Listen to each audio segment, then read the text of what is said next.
welcome you to this briefing by Foreign Secretary Shri Vikram Misri on the ongoing developments regarding Operation Sindoor. We also have with us Colonel Sofia Qureshi and Wing Commander Vyomika Singh for this briefing. With that, I hand over the floor to Foreign Secretary. Sir. Thank you, Ranveer. Good evening. Thank you all for joining for this briefing. You would have perhaps seen some information related to developments since late last night, early this morning, which has been put out by the Ministry of Defense. Just in case it has been missed, I will request Colonel Sofia Qureshi and Wing Commander Vyomika Singh to just update you and fill you in on the details. Thank you, sir. Operation Sindoor पर 7 मई 2025 को हुई press conference के दौरान भारत ने अपनी प्रतिक्रिया को केंद्रित, संतुलित और गैर उत्तेजक बताया था। यह विशेष रूप से स्पष्ट किया गया था कि पाकिस्तानी सैन्य ठिकानों को निशाना नहीं बनाया गया। साथ ही दोहराया गया कि भारत में किसी भी सैन्य लक्ष्य पर हमले का उचित जवाब दिया जाएगा। 7 से 8 मई 2025 की रात को पाकिस्तान ने उत्तरी और पश्चिमी भारत में स्थित कई सैन्य ठिकानों को, जैसे कि अवंतीपुरा, श्रीनगर, जम्मू, पठानकोट, अमृतसर, कपूरथला, जालंधर, लुधियाना, आदमपुर, भटिंडा, चंडीगढ़, नाल, फलौदी, उत्तरलाई और भुज पर ड्रोन और मिसाइलों से हमला करने का प्रयास किया।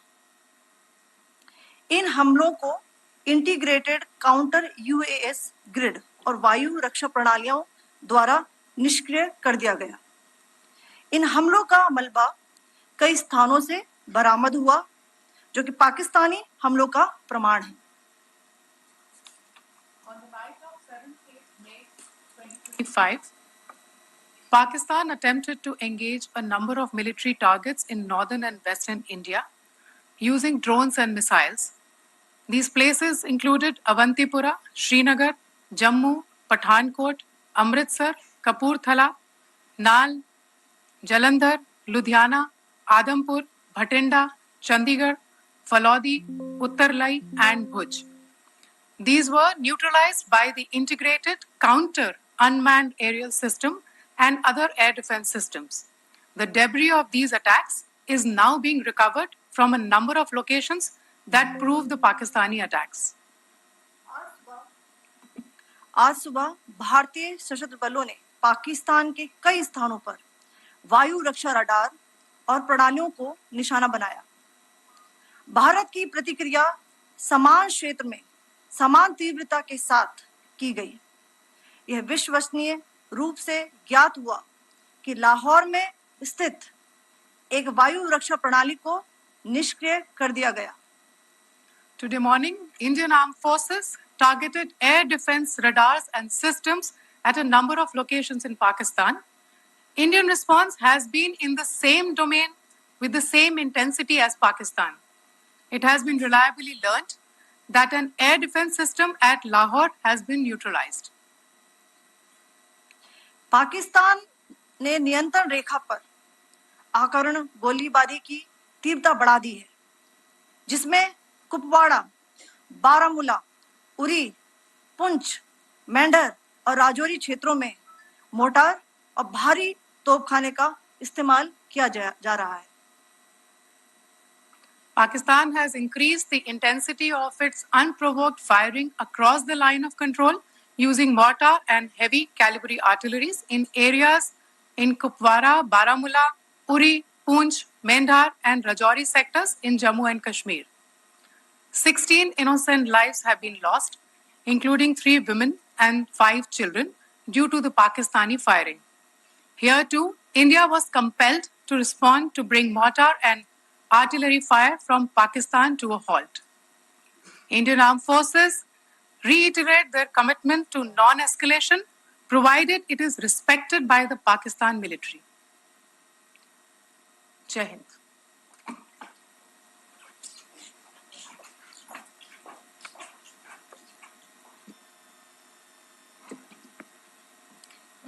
Thank you. Friends, this is, as I said, further to the briefing that was provided yesterday and some of the updates that have been just provided by Colonel Qureshi and Wing Commander Singh. I thought that we would just put some of the aspects related to the events that started on 22nd April with the barbaric terror attack in Pahalgam into further context, because there is a certain amount of commentary that has happened with regard to the events since then. And more than the commentary, there has been a lot of disinformation that has been directed at us from across the border. So a few things that I would like you to keep in mind. First of all, there is mention on all sides of escalation. I think the first point that you have to keep in mind is the attack of 22nd April in Pahalgam is the original escalation. ये जो सिलसिला है जो हम देख रहे हैं आज की घटनाओं को लेके, ये 22 अप्रैल के पहलगाम के हमले से शुरू हुआ है. एस्केलेशन वहां पे हुआ है और उस एस्केलेशन का जवाब भारतीय सेना ने, भारतीय फौज ने कल अपने एक्शन से दिया है. Secondly, I want to invite your attention to the involvement of the group calling itself the Resistance Front in these attacks. I pointed this out yesterday that this is a group that is a known front for the well-known Pakistan-based terrorist organization, Lashkar-e-Taiba. The group has been reported earlier. I mentioned to you about the Indian authorities providing information to the UN 1267 Sanctions Monitoring Committee. And in fact, we are going to be meeting with the team again very soon, and we will be providing an update to the information that we have provided earlier. But what is interesting, दिलचस्प बात यह है कि संयुक्त राष्ट्र की सुरक्षा समिति में जब पहलगाम के हमले को लेके एक प्रेस वक्तव्य जारी करने की बात चल रही थी, तो आप सोचिए किस देश ने टीआरएफ का, द रेजिस्टेंस फ्रंट का उसमें मेंशन किया जाना, उसको अपोज किया, पाकिस्तान ने. This was after the fact that the TRF claimed responsibility for this attack not once but twice, within a few hours after the incident on the 22nd of April, and then again on the morning of 23rd April. And it is perhaps only after the full gravity of the incident was realized by its masters and handlers across the border that it was managed to back off from this claim. Obviously, that retraction doesn't convince anybody. तीसरी चीज जो मैं आपसे कहना चाह रहा था, और कर्नल कुरैशी और विंग कमांडर सिंह ने कल भी बड़े स्पष्ट शब्दों में और आज भी आपसे ये बात साझा की है. जो भारतीय रिस्पॉन्स है वो नॉन एस्केलेटरी है, प्रिसाइज है, सटीक है, मेजर्ड है और कंसिडर्ड है. Our intention has not been to escalate matters. We are only responding to the original escalation, as I said, and our response has been targeted, precise, controlled and measured. Only no military targets have been selected. Only terrorist infrastructure in Pakistan has been hit. Now, there are, as I said, a number of issues that have been raised in commentaries, and there's a lot of, as I said, unfounded disinformation and fabrication that has come from across the border. And I would just like to use this opportunity to set the record straight on some of these issues. The first of these is Pakistan trying to wash its hands off any and all involvement with terrorism. I think the Pakistani information minister said there are no terrorists in Pakistan. And I think he was challenged on that in the television program that he was appearing on.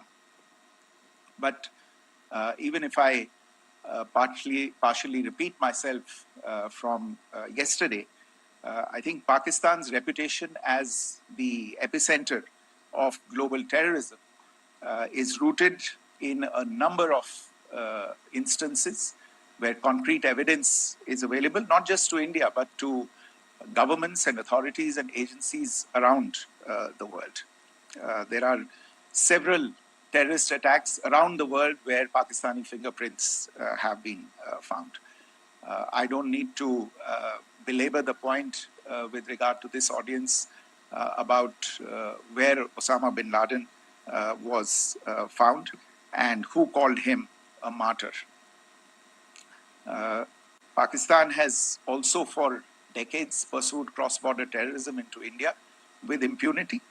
And as I said yesterday also, in order to deliberately mislead the international community, they claimed that the terrorist Sajid Mir was dead. They came under pressure, and Sajid Mir was then brought back to life, arrested, and is now apparently in Pakistani custody. Pakistan is also home to a very large number of UN proscribed as well as UN proscribed terrorists, as well as terrorists proscribed by a number of other governments in the world, including, of course, the Lashkar-e-Taiba and the Jaish-e-Mohammed, as well as their leaders, Masood Azhar and Hafiz Mohammed Saeed.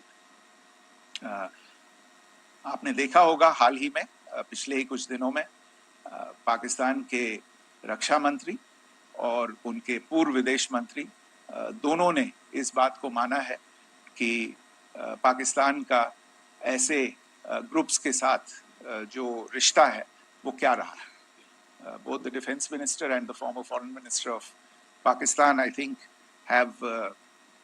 they've done a more eloquent job of this than I could ever do in terms of describing their country's implication in international terrorism and their involvement in housing these kinds of groups. दूसरा जो विषय है वो है पाकिस्तान का जो एक दावा है कि एक इंटरनेशनल impartial investigation होना चाहिए, एक joint investigative committee होनी चाहिए. These calls for jointly investigating this heinous and barbaric attack in Pahalgam. Again, I think you know the history well on this. You know the track record well, and it is not a bright track record insofar as Pakistan is concerned.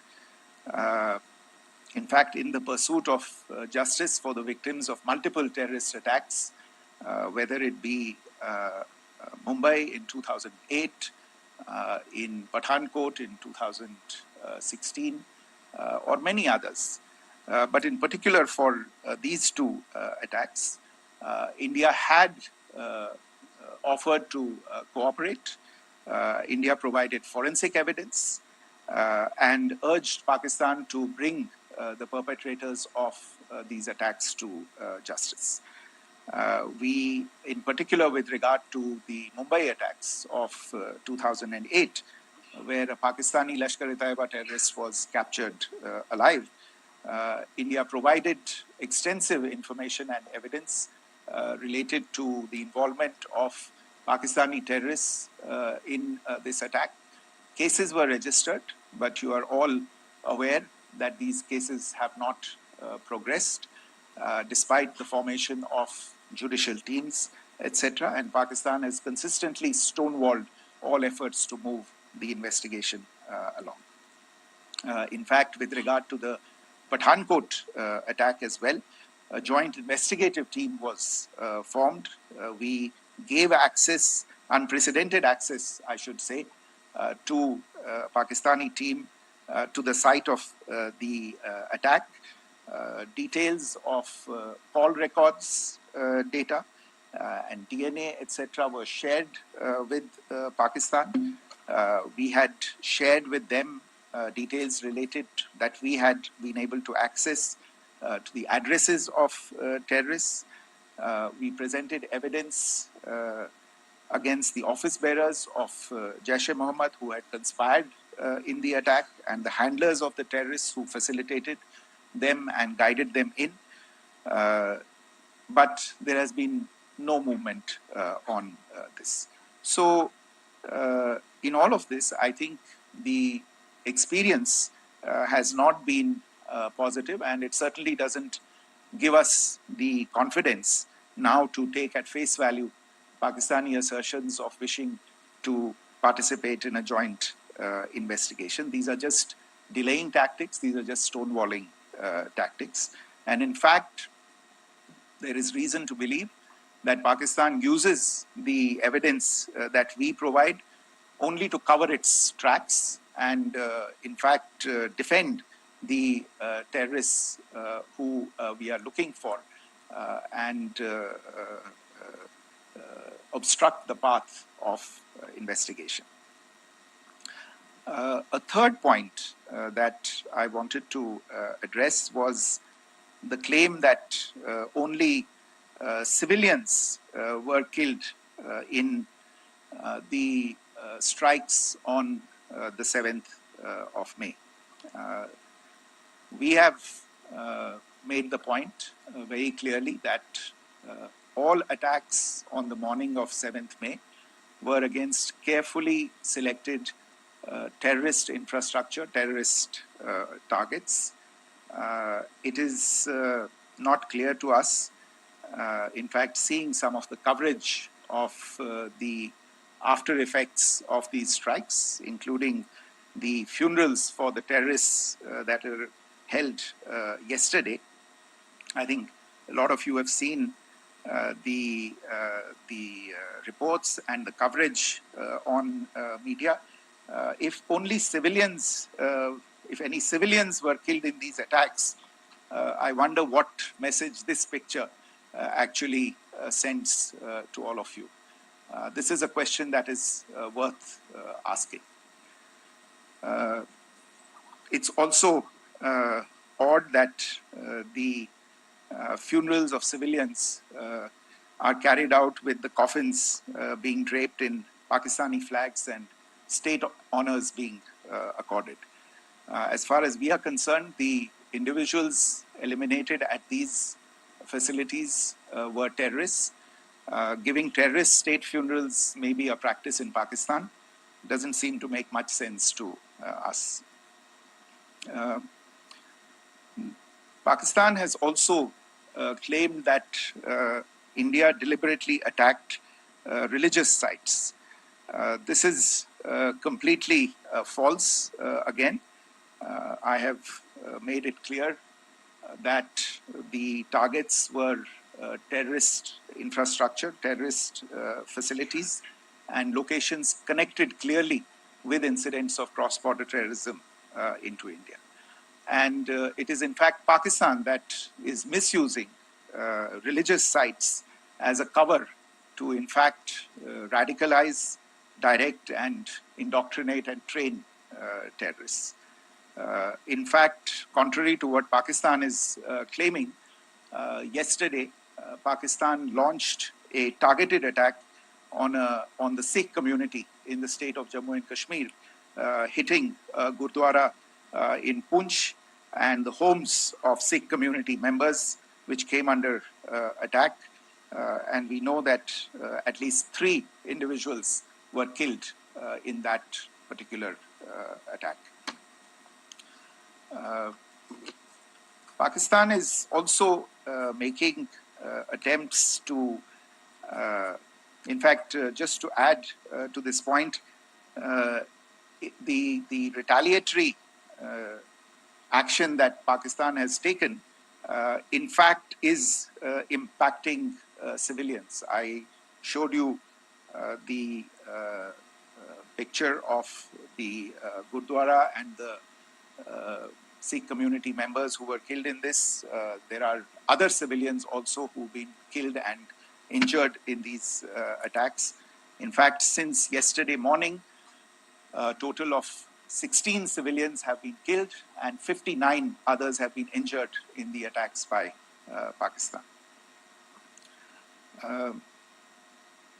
Not only this, Pakistan is also making attempts as part of its disinformation campaign to paint our action with regard to cross-border terrorism through the communal angle. If that is the issue, then I think I can do no better than to cite or point you in the direction of the Pakistan Army Chief's speech of 16 April 2025. I think that is the last word in communal rhetoric. And in the Pahalgam attack itself, you are aware of the kind of religious profiling that was done there. And perhaps there is a linkage between these two events. I can only say that these nefarious designs will not be allowed to succeed in India. And it is to be noted that people from all faiths, all religions, all regions in India have unequivocally, not just in India but around the world, have condemned these attacks. The Pakistani claims of now responding to India's strikes of the 7th of May. As I said right at the outset, it is India which is responding. The original escalation was by Pakistan on the 22nd of April. We are the ones who are responding to that escalation with the action that was taken yesterday morning. And again, I would like to emphasize that the action was restrained. It was directed towards non-civilian, non-military targets and confined to terrorist camps. And again, as we have been saying since yesterday, any further action by Pakistan, some of which we are seeing today, is nothing but escalation by Pakistan now once again, and will be responded to and is being responded to appropriately. One point that I wanted to also address was the allegations to the targeting of a dam, the Neelam Jhelum project in Pakistan-occupied Kashmir. I want to say that this is an absolute and complete fabrication and a blatant lie. India has targeted only and only terrorist infrastructure, and the details of that terrorist infrastructure, together with the locations, were shared with you yesterday by Colonel Qureshi and Wing Commander Singh. I should note that if this kind of a claim is a pretext for targeting Indian infrastructure of a similar nature, Pakistan will be entirely responsible for the consequences that will undoubtedly follow. Finally, I want to address some issues that have been raised related to the Indus Waters Treaty and the disinformation that has been raised in regard to that as well. The fact is that there have been fundamental changes in the circumstances in which the Indus Waters Treaty was concluded, and they call for a reassessment of the obligations under the treaty.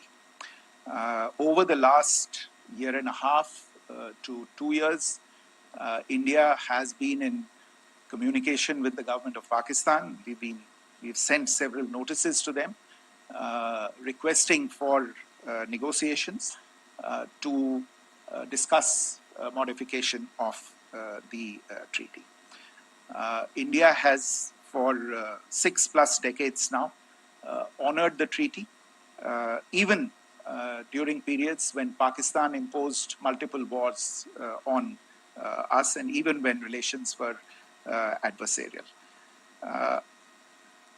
Pakistan is the one that has been acting in violation of the treaty, deliberately creating legal roadblocks in India exercising its legitimate rights on the Western rivers. Any projects that India sought to build on the Eastern rivers, and even on the Western rivers, which we are allowed to by the treaty, were always challenged by Pakistan, thereby hampering our rights to utilize our legitimate waters under the treaty. In fact, if you see, the preamble of the treaty itself states that the treaty was concluded in a spirit of goodwill and friendship. Mark those words, concluded in a spirit of goodwill and friendship. ये भारत का धैर्य और भारत की सहनशीलता है जो 65 साल से हम इतनी प्रोवोकेशन के बावजूद इस ट्रीटी को निभा रहे हैं. However, as has been made clear earlier as well, Pakistan has not responded to our requests to enter into negotiations for a reassessment of the obligations under the treaty. A number of conditions have changed. This is a treaty that was based on the engineering techniques of the 50s and the 60s. We are living through the first quarter of the 21st century. Technological changes and technological advancements have to be taken into account. There are demographic changes. There are climate changes that have taken place. There is the imperative of clean energy. And of course, the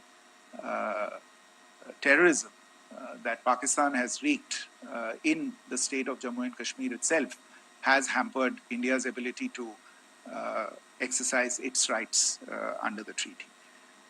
Pakistan's persistent refusal to respond to our requests to enter into government-to-government negotiations on the modification of the treaty is, in a sense, itself a violation of the treaty. And therefore, India has taken the step of putting the treaty in abeyance until Pakistan abjures irrevocably its support for cross-border terrorism. Maybe I'll stop there.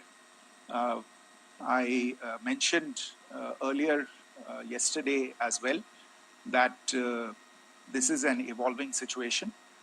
I would therefore ask all of you to be considerate and restrained.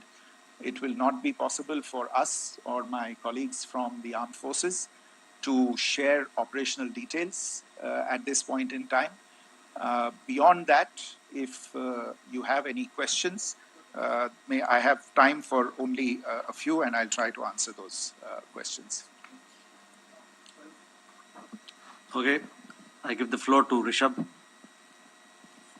On Secretary, good evening. This is Rishabh from Times Now. I just wanted to understand, as per the press release that has been released earlier today, it says that we have successfully hit at the air defense of Lahore. Does it give our forces a better chances if in case of further escalation? And are there other air defense places as well at strategic location that were targeted? Rishabh, you are violating the first rule that I set out at the end of my remarks. The press release that has been issued by the Ministry of Defense today speaks for itself. It is related to operational matters. It's been released by the Ministry of Defense.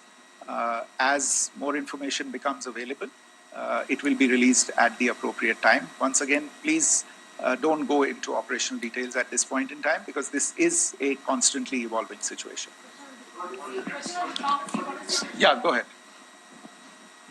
Foreign Secretary Smita Sharma, just wanted to ask, the Pakistani Minister Ishaq Dar in an interview has claimed that the national security advisors of India and Pakistan have spoken to each other, if you could confirm or deny, and is complete severance of diplomatic ties with Pakistan also on the table? I have no information with regard to contacts between the two national security advisors. Insofar as diplomatic relations are concerned, you've seen the steps that were announced in response to the following the meeting of the Cabinet Committee on Security on the 23rd of April. There are no further steps that are under consideration at this moment in time. Here, go ahead. Foreign secretary, मेरा नाम मनीष है, मैं TV9 Bharatvarsh से हूं, और आपने खुद ही बताया कि कितना मिस इन्फॉर्मेशन क्रॉस बॉर्डर से आ रहा है, बल्कि ऐसा लग रहा है जैसे पाकिस्तान के प्राइम मिनिस्टर और डिफेंस मिनिस्टर तक भी प्रोपेगेंडा करने में मिस इन्फॉर्मेशन में आ गए हैं।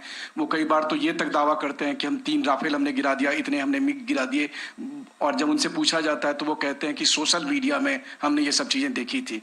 तो अगर आधिकारिक तौर पर अगर आप कुछ कह सकें इस पर, ताकि उन्हें भी समझ में आए कि इस तरह के प्रोपेगेंडा नहीं चलने वाला है। देखिए, जब सही समय होगा तो आधिकारिक तौर पे इसके बारे में सूचना दी जाएगी, लेकिन जो आपका प्रश्न है कि प्रधानमंत्री और उप प्रधानमंत्री और विदेश मंत्री, उनके रक्षा मंत्री इस तरह की बातें कर रहे हैं, तो इसमें अचरज की कोई बात नहीं है। आखिरकार ये एक देश है जिसने अपना इसका जन्म लेते ही झूठ शुरू हो गया था। 1947 में जब पाकिस्तानी फौज ने जम्मू कश्मीर पे दावा बोला, तो उन्होंने किसी ऐसे वैसे व्यक्ति से नहीं, संयुक्त राष्ट्र से झूठ बोला कि हमारा कोई लेना देना नहीं है इससे, ये लोग जो गए हैं वो तो कबायली हैं। वो तो जब हमारी फौज वहां पे पहुंची और UN के लोग, संयुक्त राष्ट्र के लोग खुद वहां पे पहुंचे, उन्होंने देखा कि वहां तो पाकिस्तानी फौज घुसपैठ करके आ गई है, उसके बाद पाकिस्तान को मुंह की देखनी पड़ी और उनको मानना पड़ा कि हाँ, उनकी फौज वहां पे कुछ समय से पड़ी हुई है। तो ये जो यात्रा है एक तरह से 75 साल पहले शुरू हो चुकी है, तो I am not surprise that this kind of disinformation is being indulged in. Yeah. Siddhant. So Siddhant from Beyond. Sir, we have seen a lot of negative comments coming from the Pakistani military of escalation. If tomorrow there is an escalation, there are strikes, we know one attempt has been thwarted, what will be the Indian response to those attempts of creating more escalation? Because it is looking like it's going towards more escalation. And my second question is, are any other world powers, essentially the P5 countries, the West Asian countries, reaching out to de-escalate the current situation? Look, on escalation, we've already made our stance clear. I mean, there are 2 basic points. First of all, it is Pakistan that escalated on the 22nd of April. We are only responding to that escalation. And then what we have said yesterday and what my colleagues have said today, that now if there is an attempt at further escalation by Pakistan, it will be responded to in an appropriate domain. And therefore, the choice is entirely that of Pakistan to make. As to your second question, I don't think I can do better than to point you in the direction of the statements that are being made from practically every chancellery in the world and the sentiment that they are carrying. That sentiment essentially, and for the major portion, is support for the government of India in the context of the condemnation of the terrorist attack in Pahalgam on the 22nd of April. There is wide recognition of the government of India's right to respond to these attacks in self-defense, and of course a desire to ensure that there is not further escalation. I think these statements speak for themselves. Yeah.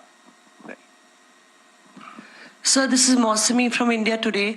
Now, in the all-party meeting, we have learned that the defense minister has said that, in the Operation Sindoor, almost 100 terrorists were killed.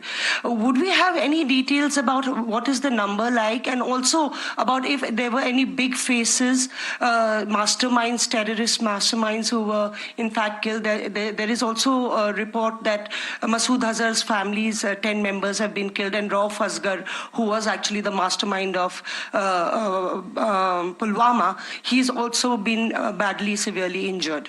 I don't have information at this point in time to share with you on these issues. But as I said, I think, there is so much information out there on television, in the news media, in social media, that it sometimes looks like a long time has passed since this. Please understand that slightly over 36 hours only have passed since this operation was undertaken. Let's have some patience. Information will come out. It will be shared in due time. Shruti. Thank you, Foreign Secretary. Shruti Ranjan from Bloomberg. Sir, could you give us any understanding whether India has moved the IMF or the World Bank to kind of, sensitize them about the the bailout that Pakistan has, and the kind of stuff that the Pakistan government is doing? Look, we have an executive director at the IMF. Tomorrow there is a meeting of the board of the IMF, and I'm sure that our executive director will put forward India's position. The decisions of the board are a different matter. The process through which they are made. But I think the case with regard to Pakistan should be self-evident to those people who generously open their pockets to bail out this country. And since you are from Bloomberg, I think you would have the data on how many IMF bailout programs have been, very good, thank you, have been sanctioned in the space of the last 3 decades. And I think you would also have an idea of how many of those programs have actually reached successful conclusion. Probably not many. So I think this is a decision that board members have to take by looking deep within themselves and looking at the facts. So we can, one last question, sir. Yeah. One last question. Foreign Secretary, I'm Siddhant from CNN News 18. I would like to know, since it's an opportunity to speak to you, I would like to know the response coming from United States since last 3 weeks. Saudi Arabia, Qatar. In fact, Prime Minister Modi spoke to Qatar before the strikes that evening. Perhaps how do you read the support coming from these countries? Perhaps traditionally they were seen on the other side. This time around, their statements are strong worded. In fact, India-Saudi joint statement also had a very strong condemnation, strong worded condemnation. United States at all level have condemned the attack and have extended support. In fact, Saudi Deputy Foreign Minister is in India. He just met EMS Jaishankar. Also, if you could shed some light on his visit, his meeting with EMS Jaishankar. In fact, we have also been told that he met Prime Minister Modi. Thank you. Look, all the countries that you named and many others, we have been in touch with them. The Prime Minister has spoken to a large number of world leaders. A large number of world leaders have called him, as have called the External Affairs Minister. As we speak, there are conversations going on today as well with world leaders.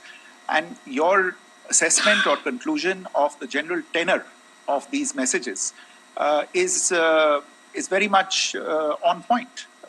And I think this is a recognition of the fact, firstly, of the barbaric nature, the unprecedented nature and character and features of the attack in Pahalgam, and a recognition of India's right to respond to this, and also a recognition of the fact that in responding, we have been nothing but responsible, and have done so in a restrained, in a measured, and in a non-escalatory manner.